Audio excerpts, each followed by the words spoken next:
welcome to Yoga and Immunity Resilience Week 5. Today we're going to be looking at the relationship between the amount and quality of sleep that you get and how this affects the functioning of your immune system. Basically it does. That's all I can say. And you know, sleep is one of the most fundamental necessities for the human body. Sleep deprivation is a form of torture. And a very successful form of torture.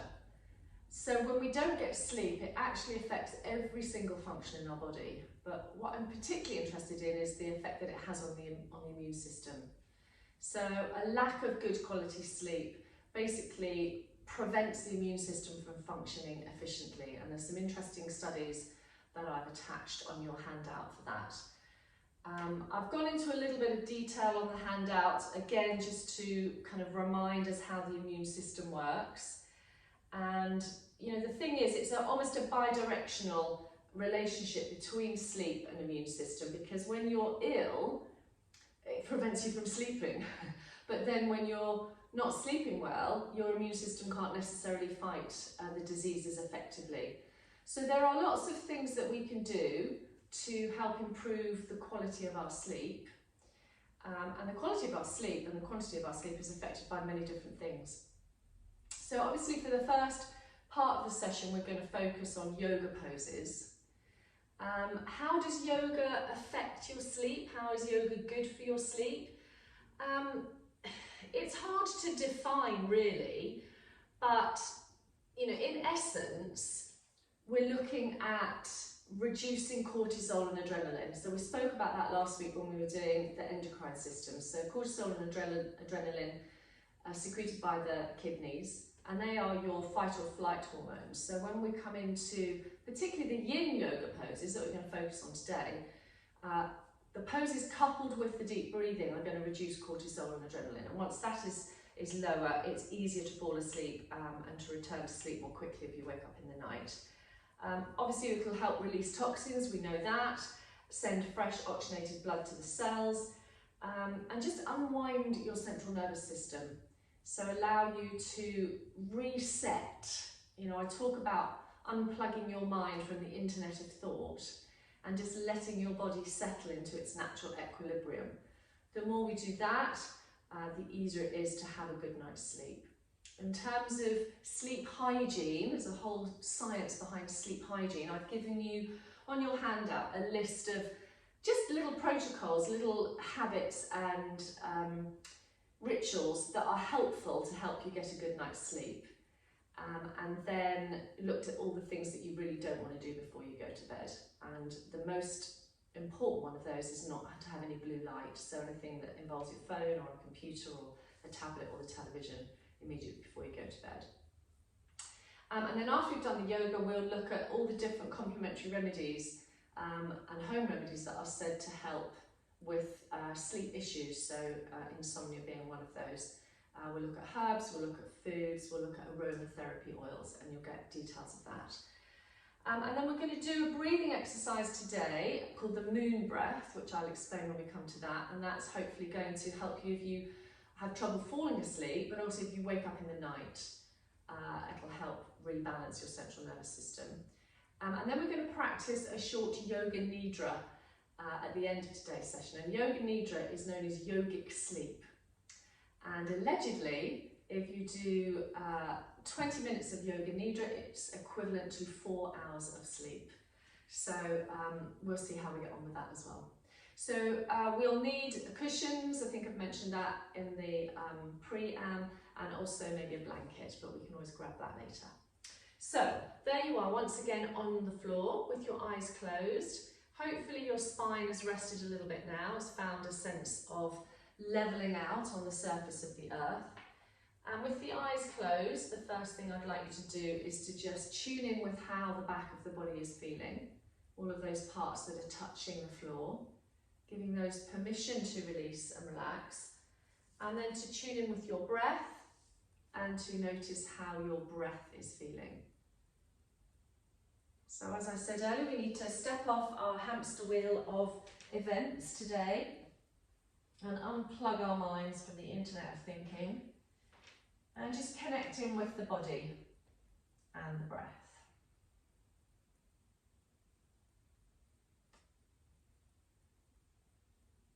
So when you're ready, I'm going to ask you to stretch your legs out along the mat and stretch your arms up above you.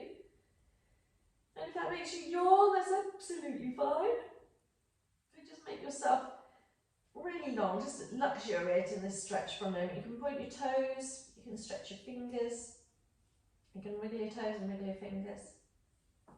And then very gently bring your right knee up towards you and hug that in with both hands, so your right knee's coming towards your chest. Keep your left leg pressed into the floor. Depending on how your neck feels, you've got the option to bring your chin to your chest and bring your head up towards that right knee. But you're not trying to force it anywhere, you're not necessarily trying to get your head onto your knee. You're just taking a few relaxed breaths there. And then if you've brought the head up, allow that to come back down. Unfurl the right leg in the air. We'll rub behind the thigh, we'll circle the ankle, so the usual little warm up, working into the toes. And the good news today is we don't even actually come up into standing. Everything we're going to do is going to be either sitting or lolling about on the floor, okay? So once you've warmed up that hamstring, just gently draw that leg towards you with a flexed foot. And then replace that right leg on the floor. Hug the left one in so the knee is bent. You're hugging your hands around your knee or your shin. Shoulders relaxed, pressing the right leg to the floor. And then if you want the option to bring your head up, so you get that stretch at the back of your neck as well as into your lower back. Shoulders really need to be relaxed. I know they're off the floor, but try not to hunch them towards your ears. You might want to hold on top of the shin rather than underneath it. See how that feels behind your knee. Lovely, don't forget to breathe and then release that back down. So if that left leg goes up in the air, you might want to warm up the hamstring. And then you want to do something inventive and exciting with the ankle and the foot and the toes. Get all that lymph moving. And then with a flexed foot, just as you exhale, draw that left leg towards you. So we're going to put both feet on the floor now with the knees bent. We're going to have the arms out to the side at shoulder height with the palms facing up. And we're going to do a little bit of twist. So I'd like the feet to come off the floor now and the knees to be together. And we're just going to move very gently from side to side. The movement of the legs as they come across the body is on an out breath. So I'm going to take my knees to one side and turn my head to the other. My feet or my knees may not come to the floor. And I'm going to breathe there for a couple of breaths. And then the next time I breathe out, I'm going to bring my knees back to the centre and across to the other side. Turn my head the opposite way. Take a few breaths there, trying to keep my shoulders from lifting. Trying to keep my knees together again. I'm going to exhale, bring them back to the centre. My head is at the centre. They're going across to the opposite side now. Couple of breaths here. And then just keep repeating this. So as you exhale, you're moving the knees one way and the head the other. And then you're taking a couple of breaths with the knees across. And then moving everything back and across to the other side. So I'd like you to do it a couple more times. You should notice it starts to soften after a few goes. Your knees may come a little bit lower. But it doesn't matter if they don't touch the floor and your feet don't touch the floor. Just try and keep the knees together. Let's go one more to each side. Rotating through the spine. Nice and gently. And then back to the centre. Take a hand on each knee and just do that lovely opening of the ball and socket joint, so you're circling the knees inwards and outwards. And then reverse the direction.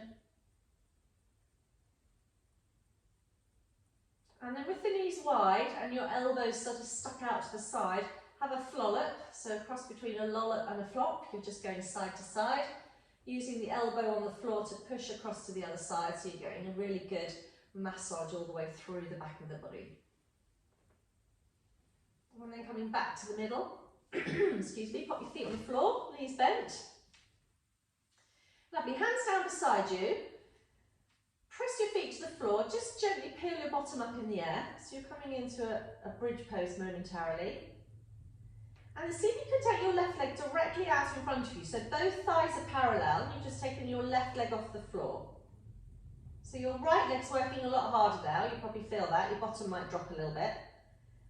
And then cross your left ankle over your right thigh.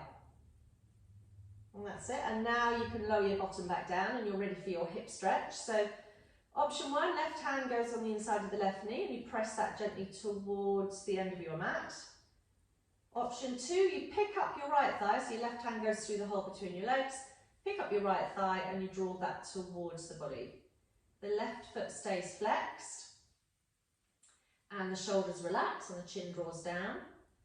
You just watch you're not slightly flopping to the left, so keep that right knee in line with your right shoulder. And you're in charge as to either how far you press the left knee away from you or how close you draw the right thigh towards you. And this should give you a stretch in your left hip and lower back somewhere or other. It will be different every time you do it, and it'll be different for every person. Okay, let's release the legs, bring the arms back down beside again, bring both feet to the floor, find a balance between both feet, push the knees forward, come up into bridge pose again. So both feet on the floor, bottom in the air. See how you feel now about lifting your right leg off? So your thighs are parallel, pressing your right heel away. It's quite hard work on the other leg, but it's really good for strengthening the thigh and the pelvic floor. Cross the right ankle over the left thigh now, and then lower your bottom back down. So you're ready to do the hip stretch on the other side. Option 1, right hand on the inside of the right knee. You press that away towards the end of your mat. Option 2, you pick up your left thigh with both hands, and you encourage that left thigh towards you. Really keep an eye on the shoulders, because if I forget, my shoulders start to hunch, and I also start to throw my chin up, and I want the chin to come down, so I'm stretching all the way through the back of the body. Got the option to squeeze that left thigh in, but keep the shoulders relaxed. Let's do a couple more breaths here. And then slowly release it. Okay, last little hug in of the knees. And then we're going to slowly and gently roll up into sitting. You can roll to the side or you can roll up onto hands and knees. And we're going to come onto hands and knees. So we'll do a little bit of cat pose and a little bit of down dog pose. And then we'll start on our first yoga pose for insomnia, for sleep issues. And that will be a twist. But let's go for cat pose to start with. So one of the things I want you to just work on before you go into cat is a little bit of movement with your neck. So it's an ideal opportunity to release a stiff neck because you're not having to hold your head up, the weight of your head at the moment. So I'm just slowly turning my head, like I'm making a kind of U shape with my nose. I'm going up and then down and then up the other side. And then I'm going to try and look under the armpit. And then go to the other side. And then I'm actually going to look round towards my feet. And then again to the other side. And then I'm going to drop my chin right to my chest. And then I'm going to lift my head all the way up. And then I'm going to turn my head to the right, as far back as I want to go. Back to the centre, looking up. Turn my head to the left,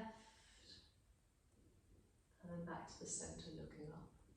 So before we just do cat pose, let's do a wrist release because we were quite long on our hands there. So just flip your palms the other way around, so the back of your hands come to the floor, and then you soften through your elbows. You can do this one hand at a time, you don't have to do them both together. You can lean back a little bit and that will give you a really good stretch for your wrists.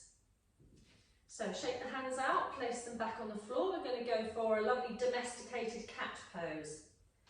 So as we exhale, we're going to tuck the tailbone under, lift the bra strap area towards the ceiling, bring the chin to the chest. And when you're ready to inhale, the tailbone's going to go up, the middle of the back's going to go down, and the head's going to go forward and up.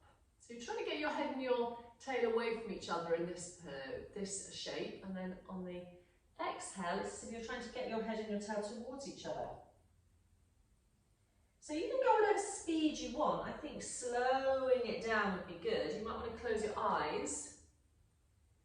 And the other thing you might want to do is to pause in between each of your breaths and just maybe move your head or maybe move your tail. So kind of in up cat, but having a little wriggle around. And then when you're ready for the exhale, you go into down cat. And again, you might just have a little wriggle around in down cat. So do a few more of these. Let's really find some space through the spine.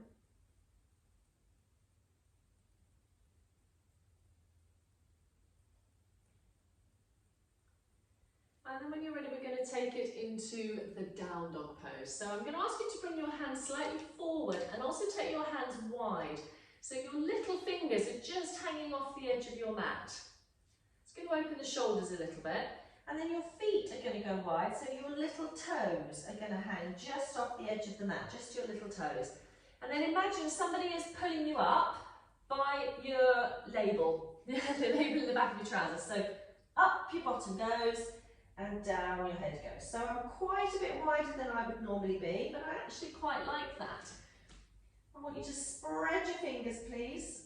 Take the weight in all of your hands, not just into your wrists. And then just explore lifting your toes slightly. That gives you a really interesting stretch into the calves and the Achilles, and also a little bit to the fronts of the shins. And maybe again use the opportunity to move your head. Gently looking under the armpits, looking towards the feet, looking across to the wrists. Anywhere that you feel that neck needs to move to release any tension down either side. Let's go for a couple more breaths here. Just engage your navel towards your spine, so squeeze your tummy button in, supporting your back. And then very slowly when you're ready, come down onto the knees. Take your hands, flip them the other way around, take them behind you, pop your forehead on the floor. Your bottom may or may not come down towards your heels, that will happen in time, but just take a child's pose for a couple of moments here.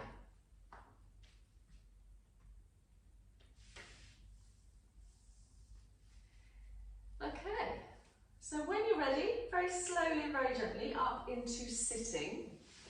And I'm going to give you the opportunity to decide which position your legs want to go in. If it's comfortable for you sitting cross-legged, then by all means sit cross-legged. If it's not comfortable for you sitting cross-legged, find another position for your legs.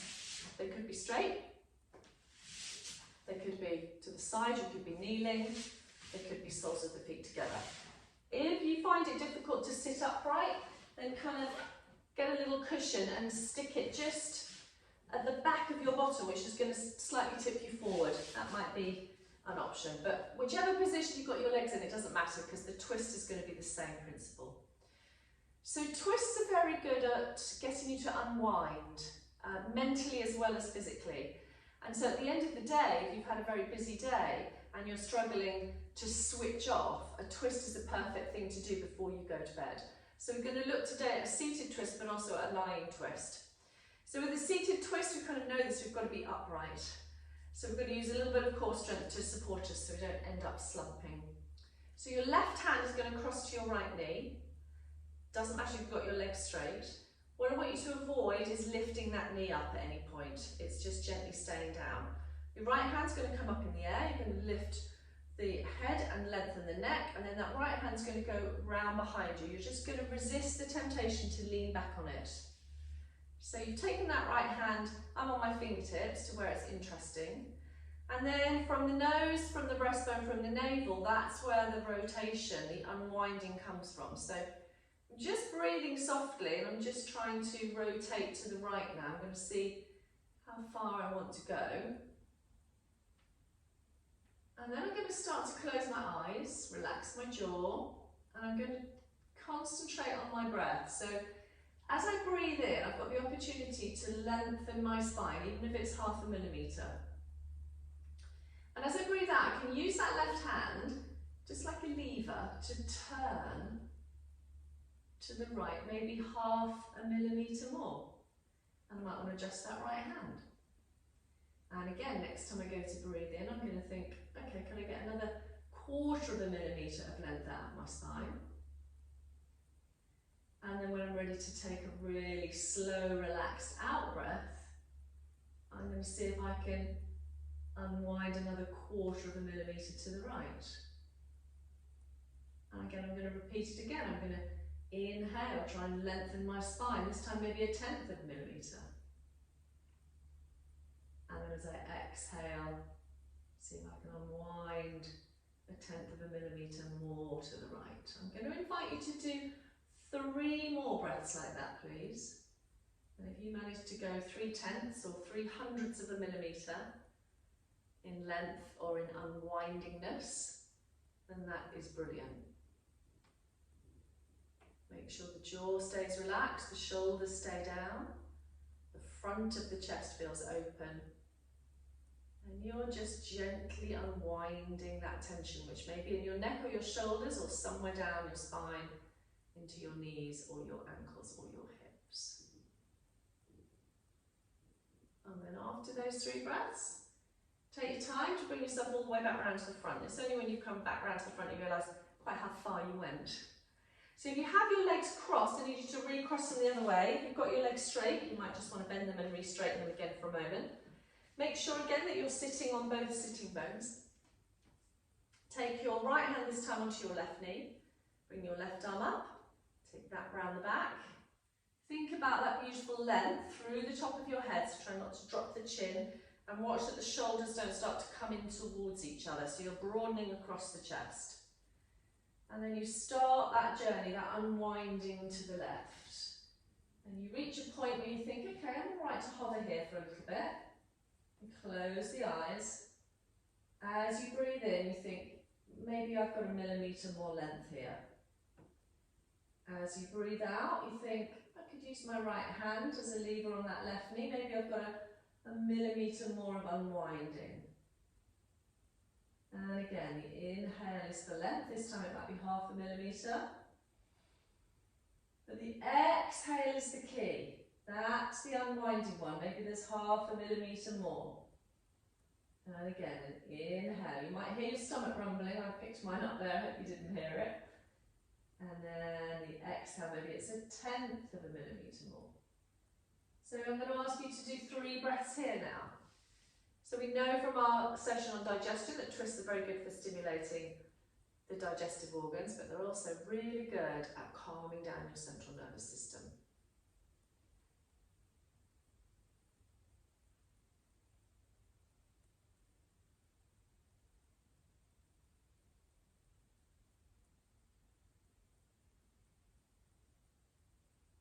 Lovely.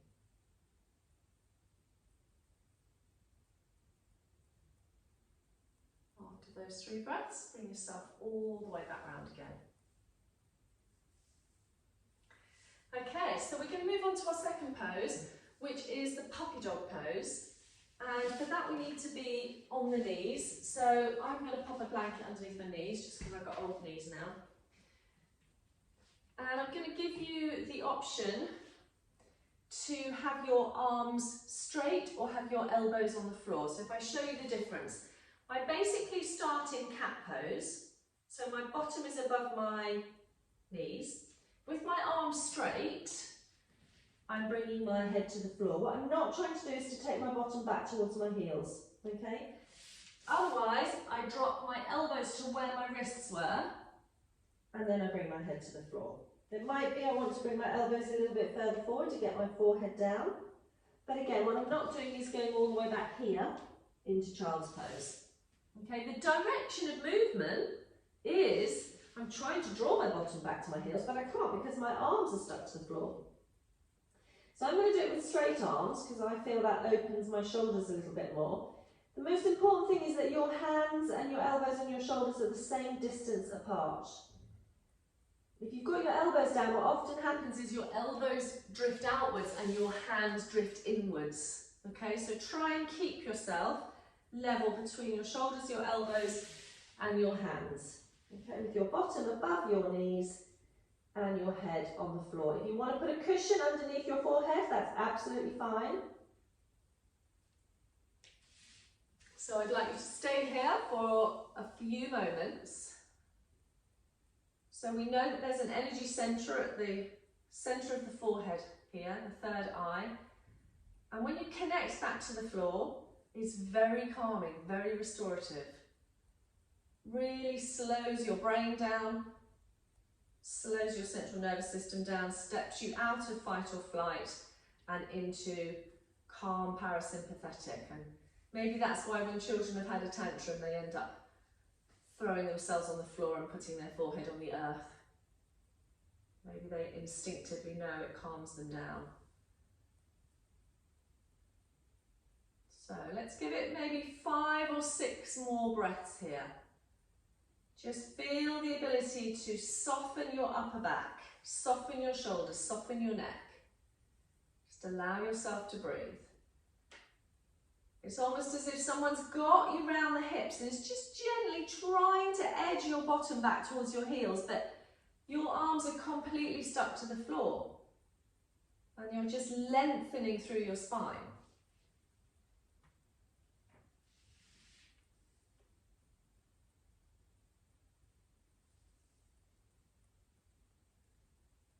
After your 5 or so breaths, because you've got your head down below your heart, you don't want to come up too quickly. So nice and slowly.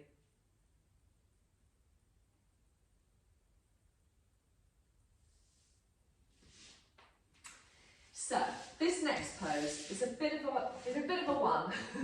I can remember doing this pose, or trying to do this pose, at the very first yoga class I went to, and looking in horror around the room at the ladies who were more mature than me, who were making this pose look very easy, and I was quite horrified at how challenging I found it.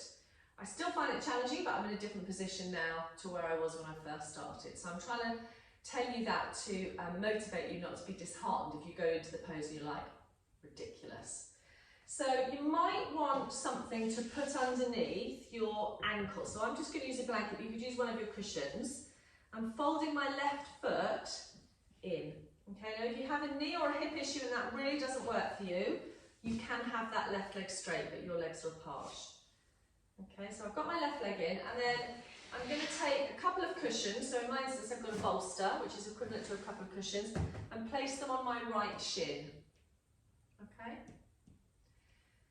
I'm going to turn towards my right leg, and I'm going to try and keep that right leg active, so I don't really want the foot to flop around a little bit. And then rather than thinking I've got to go like this, down towards my knee, I want to really create some space here in my middle back on the left side. Open up this knee and ankle. This knee will be whatever height it is. You could stick another cushion underneath your knee, because we're going to be in here a little while. So I want you to get as comfortable as is possible. Turning towards that right leg, you're going to take your arms up and kind of surrender your palms to the universe and let your palms rest on your cushion, or they may come to the floor, and then start to slide your hands away. So it's as if the bottom of your ribcage on the right side here is coming towards the top of your thigh. You're not trying to get anywhere, you're just allowing yourself to fold in half. You'll reach a point, a bit like we did in the twist, where you're like, okay, that's pretty interesting. You might feel your hamstring, you might feel here in the lower back. Once you've reached that point, then you let your head go. Now your head may not come to your cushions. You might think, I could do with another couple of cushions. By all means get those if you need to, and if you're watching this on record, stop the video. But it doesn't matter if your head is just hanging here, because the weight of your head coming forward means it's got to go down lower over the course of time. Okay? So we've got a minute or so just to settle into this pose, and it can, as I said, be quite frustrating. You kind of think you're trying to get somewhere, and I want you to close your eyes so that you're taking the visual doing out of this pose and you're just focusing on the undoing. So everything that's in your upper body, I'd like you to try and soften from your fingers to your wrists, to your elbows, to your shoulders, to the back of your neck, to your jaw, all the way down your spine until you feel your pelvis on the floor. And then I'd really like to soften your out breath. and just literally surrender everything you can towards the earth. So just allow yourself to breathe, find a little bit of space in that lower back, a little bit of softness in that left knee, a little bit of softness in your throat, a little bit of softness and length down the back of that right leg, and a little bit of space again in the left side of your lower back. It's a surrendering pose. You're not doing anything here. You're surrendering to the power of gravity, and gravity is drawing you towards the earth.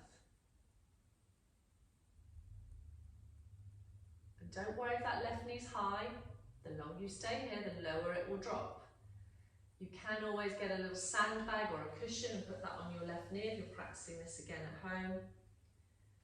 But it's just about being where you are and kind of accepting it, but starting to tune in and listen to what needs to release.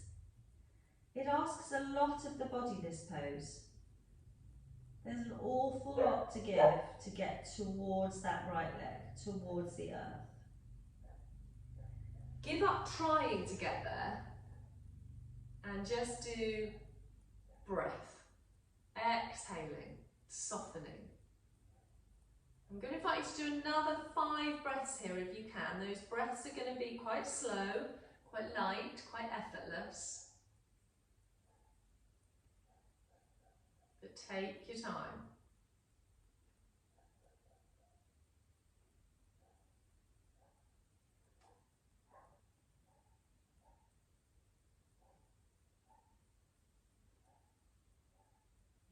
After those 5 breaths, you've got to really unpeel yourself, uncurl yourself very slowly. So just remove your cushions from your legs for a moment. We're just going to do a little counter pose. So you pop your left hand on the floor, and then and you can use your right hand to push yourself up so you're on that left knee, and just open out. So you're doing a nice little back bend here.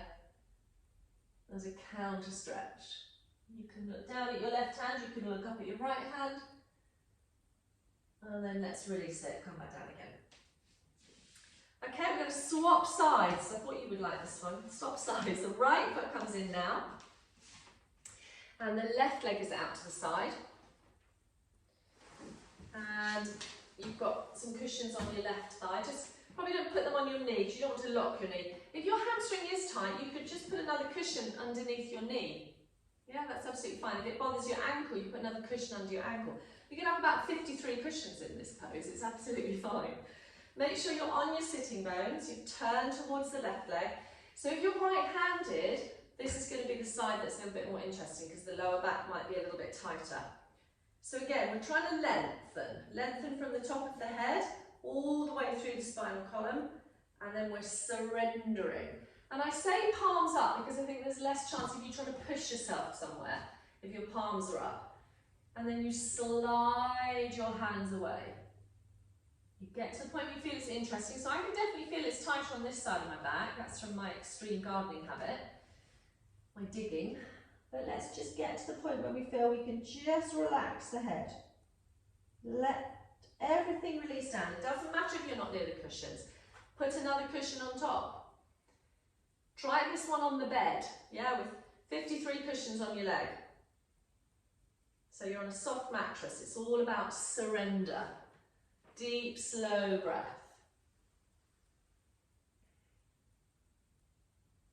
Not trying to get anywhere, not trying to achieve anything.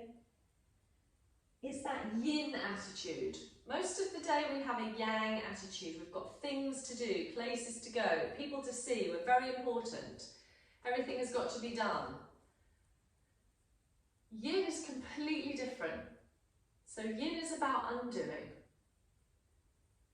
And I've used this analogy before that I've read about the difference between a yin attitude and a yang attitude. So when we're doing a pose, let's say like a tree balance or a warrior pose, we're building that pose, we're building muscle strength, we're creating the shape.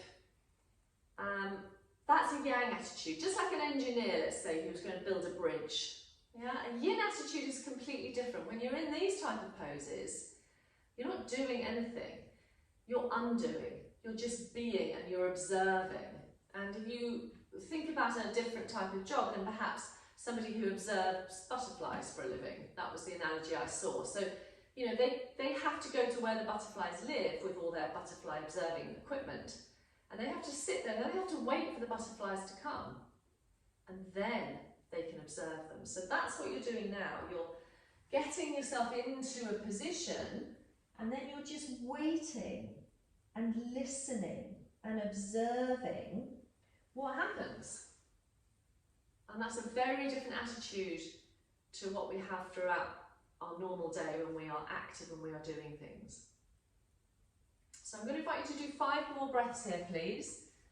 And then we will be slowly coming out.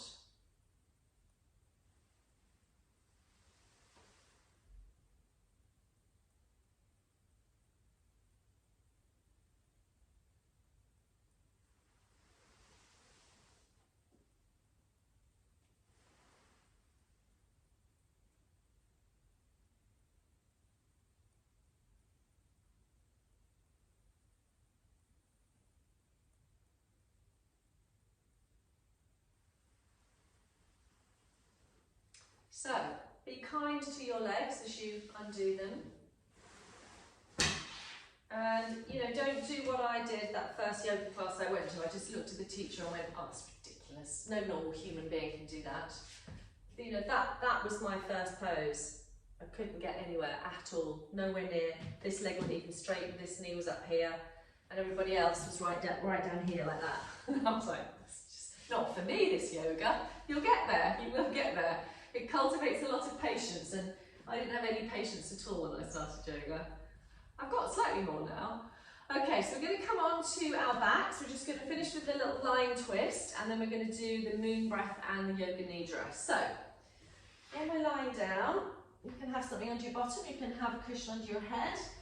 You need space to take your arms out to the side. And we're going to cross the left thigh over the right thigh. Literally like you're sitting in a chair with your legs crossed. Okay? Then you're going to slightly bottom shuffle your bottom to the left of your mat. Okay? And then you're just going to roll to the outside edge of your right foot. So your knees are going to start to floll up to the right. Now if you turn your head to the left, what I'd really would like you to do is not allow that left arm to lift. So it doesn't matter how far your knees come across, I want you to start to feel as if there's a bit of a release and a stretch through that left side.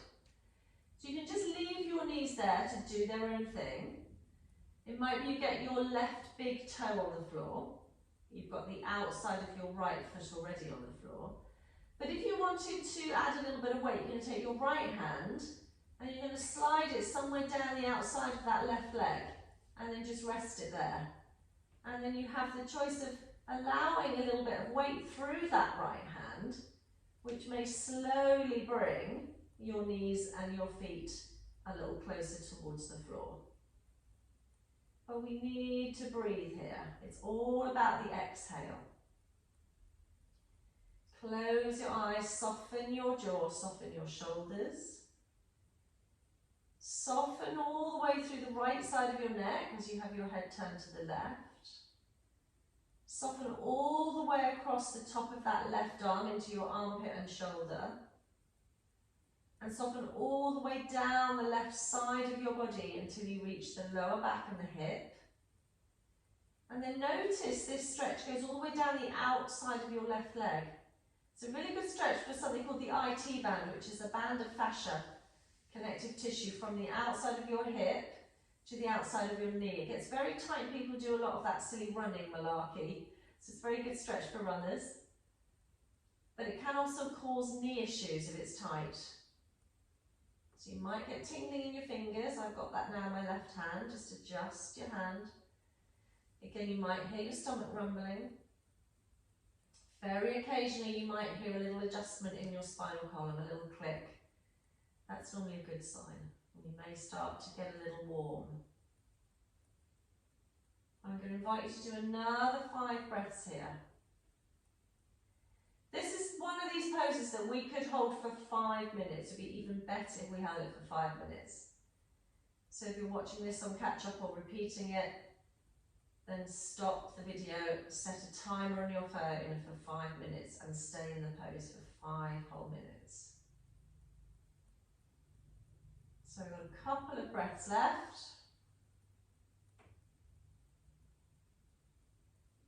And then very slowly turn the head back to the centre first and push up with that left foot to bring your knees back to the centre. Uncross your legs, bring your bottom back to the middle for a minute, hug your knees in. Have a little flourish from side to side. You should feel slightly different on the left side to the right.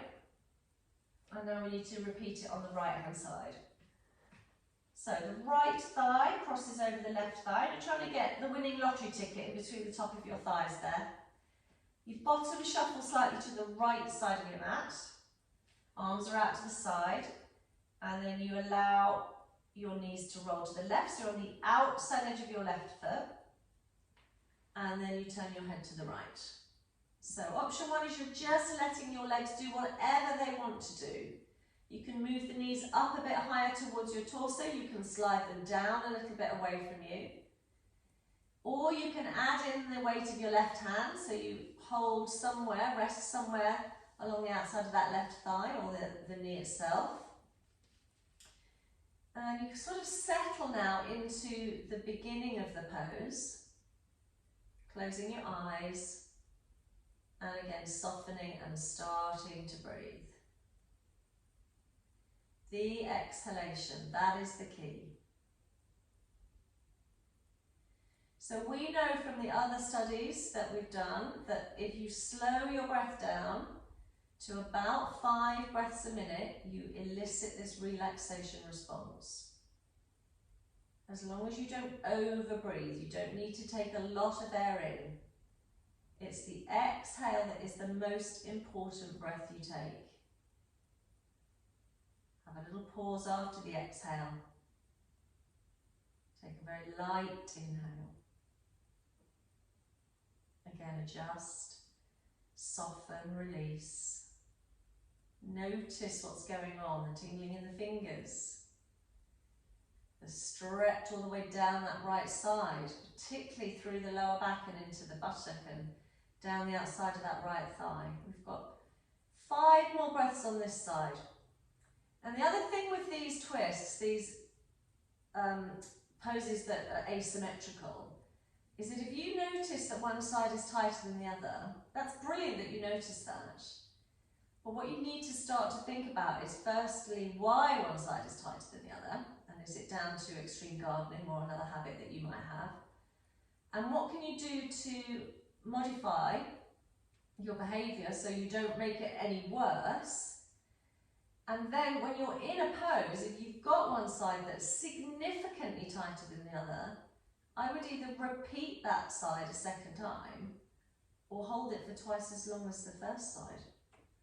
That way you're going to bring the body back into this state of balance and ease. So yoga will always improve your flexibility if you're tight and increase your strength if you feel weak, but if you don't get rid of the difference between the two sides, then you're going to end up wonky for the life. So it's identifying it and then working out what's causing it and then trying to fix it. Let's release it now, very slowly. Head back to the centre first. Knees back to the centre second. Hug the knees in. And have a little frolic from side to side. So if you're able just to roll up into sitting, we're going to do the moon breath, and then we're going to do a short 10-minute yoga nidra session. So, the moon breath, what is it about? We've done, I think, alternate nostril breathing before. If we haven't, we'll definitely cover it in the sessions that we've still to come. So traditionally, the left nostril is associated with the body's cooling energies, so the yin energy. So yin is moon, sun is yang, and the right nostril is the yang energy. So this works on the Chinese meridian system, same as acupuncture. So the left nostril, when you're breathing through the left nostril, is said to focus your mind away from stress massages the organs that activate the onset of sleep, and signals your vagus nerve to send messages to the brain to relax, okay? So basically, you're going to try and breathe in through your left nostril and breathe out through your right nostril. And that's all there is to it. Unless you're very, very clever, you're going to have to block one nostril at a time. So if you start with the left nostril open, I'm just using my thumb on my right nostril. I'm going to close my eyes. I'm going to just breathe in lightly through my left nostril. And I'm going to close the left one with my finger and open the right one. I'm going to breathe out through the right nostril. I'm going to stop them back again. And when I'm ready, I'm going to breathe in again through my left nostril. And then I'm going to stop them back and I'm going to breathe out through my right nostril. We're going to do it 4 more times. Slowing the breath down. It's a light inhale through the left nostril. And then a slow, relaxed, long exhale through the right nostril. And 3 more times. A light inhale through the left nostril. A slow, relaxed exhale through the right nostril. 2 more. Light inhale through the left nostril. Slow, relaxed exhale through the right nostril. Last time. Light inhale through the left nostril. Slow, relaxed exhale through the right nostril.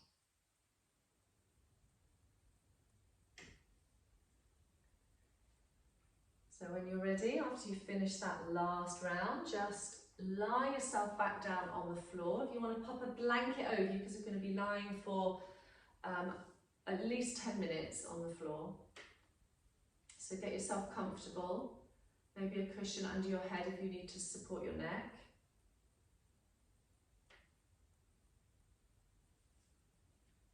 And when you're ready, close your eyes. If you have an eye pillow, you might want to place that on your eyes.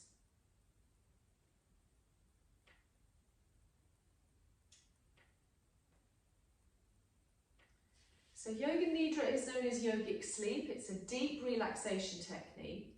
It's also very useful to relax you completely before bed. So I have got a recording of a Yoga Nidra that I can send to you. There is also a video of Yoga Nidra on my YouTube channel via my website, but obviously with being a video, it's just me lying down talking, but it's another way of doing Yoga Nidra. So once you're settled, I would just like you to allow the breath just to find its natural equilibrium and feel that sense of the body settling into the earth.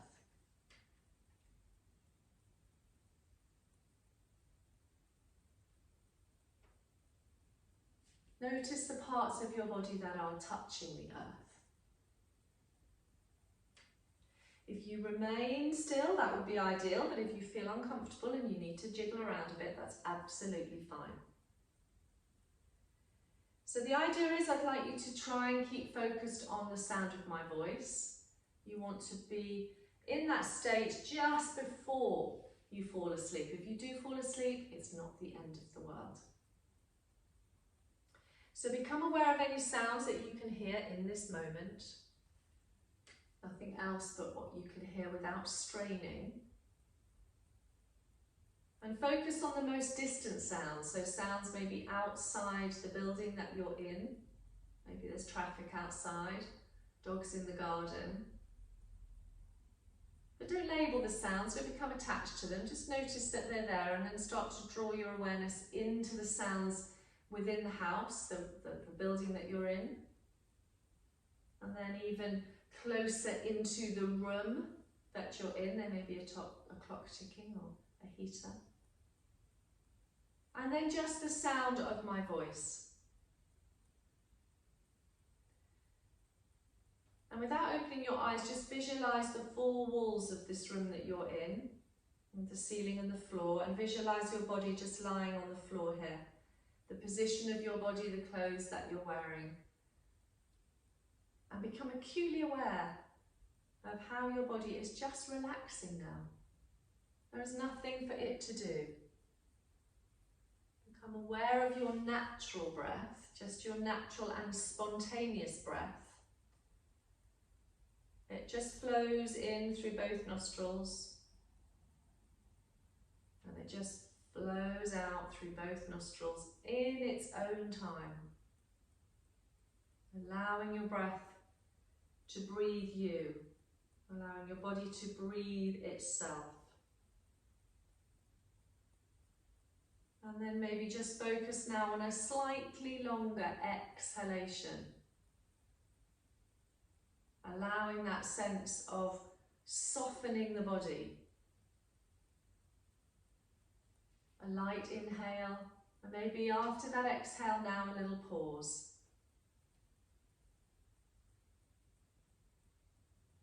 So the practice of Yoga Nidra begins when we now make what's called a Sankalpa, which is a resolve, just a short positive statement in simple language.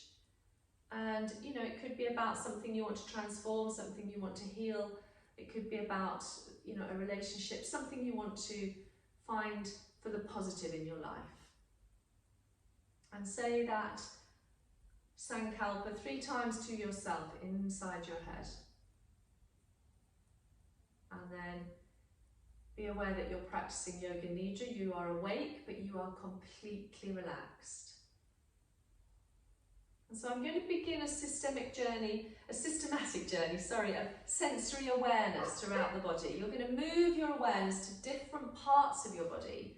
As soon as you hear me, name them.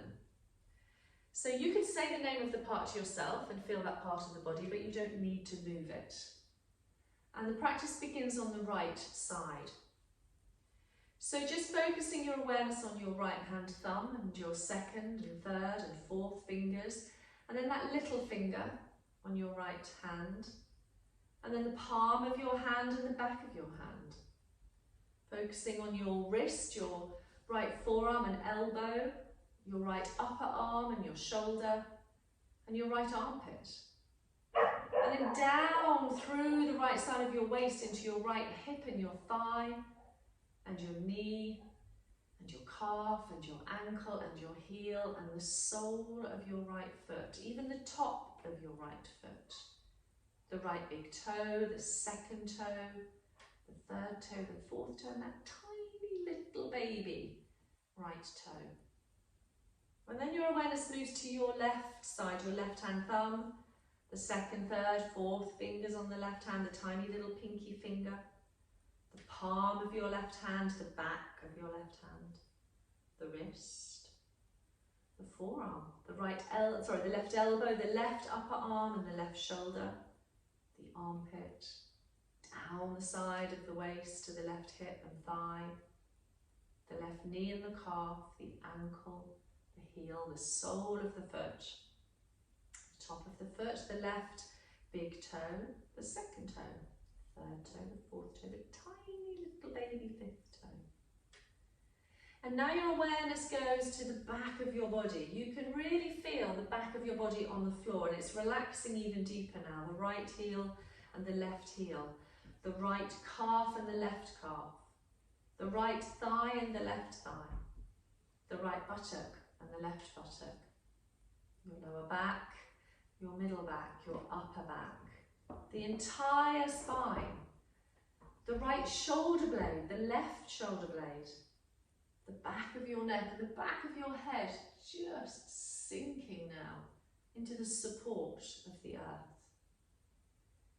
Your attention is now at the top of your head. It comes down your forehead, your right temple and your left temple, your right ear and your left ear, your right eyebrow, your left eyebrow, the space in between your eyebrows, your right eye and your left eye, your right nostril and your left nostril, your right cheek and your left cheek, your upper lip and lower lip, both lips together, Your jaw relaxed, your chin, your throat, your tongue, your right collarbone, your left collarbone, the right side of your chest, the left side of your chest, the upper abdomen, and then the navel and the lower abdomen, the right groin, the left groin, the pelvic floor, the whole of your right leg, the whole of your left leg,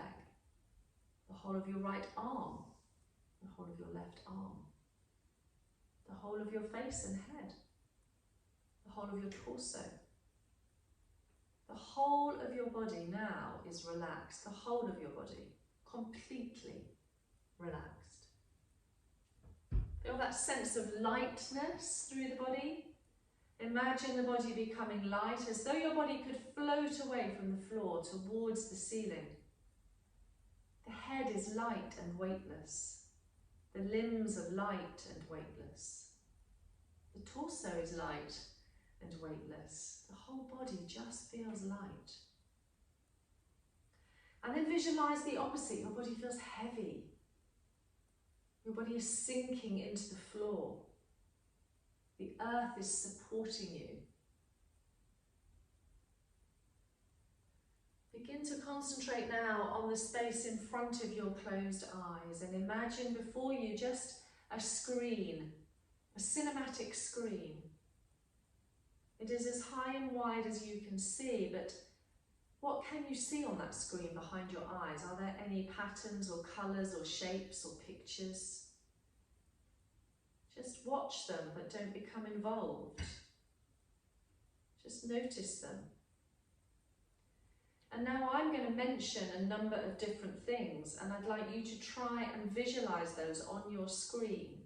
And visualise them in the level of emotion and memory and imagination as best as you can. And just try and jump from image to image as soon as you hear me say the words. A red desert. A peacock feather. A good night's rest. The full moon. A foggy morning. The sun shining overhead. A bouquet of beautiful flowers. A tall, majestic tree. Receiving help from someone. Cool, clear water. A relaxing afternoon. Laughter with friends. A warm hug. A beautiful burning candle. A temple on a mountain. A path in the woods. A vibrant sunset. Taking that deep breath out. A cat stretching. A beautiful garden path. Your favourite song. The sound of my voice. And your body lying completely relaxed on the floor.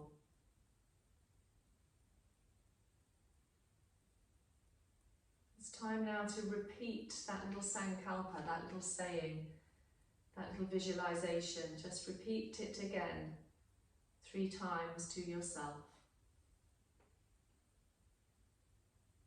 And slowly and gently come back now to the feeling of your breath again, flowing in and out of your nostrils.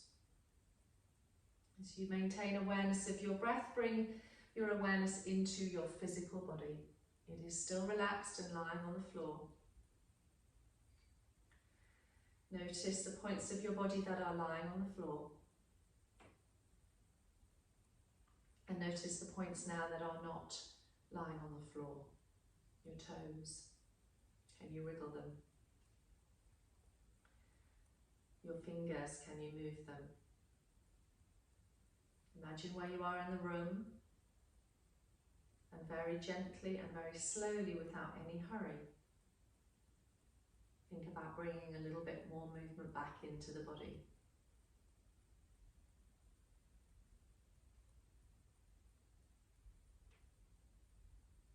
Just stay here for a moment without feeling the need to get up, as your practice of Yoga Nidra is now complete. And before I bring you up into sitting, I'm going to run through what else is on your handout today. So you have a bit more detail about the functioning of the immune system and its relationship with sleep. And the relaxation response, how if we slow our breath down to 5 breaths a minute, we help reduce cortisol and adrenaline.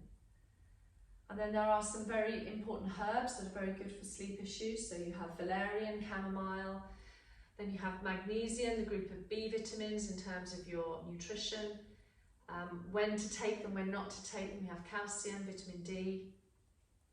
And then some interesting foods. Did you know that bananas are very good to eat before you go to bed because they contain tryptophan, which is an essential amino acid, and also potassium, and those are very good muscle relaxants and magnesium. Cherry juice, green tea, and then the wonderful world of essential oils. So lavender and jasmine oil are my favourites. There's a beautiful oil that's made by a company called Absolute Aromas, which has lavender, jasmine and bergamot on it. I'll send you a link to that. And they do a nighttime one as well. And then there's a little reading list again, a couple of websites and a study on sleep and the immune system. So, I hope you have a lovely relaxing rest of the day. I'm going to end the recording now. Namaste.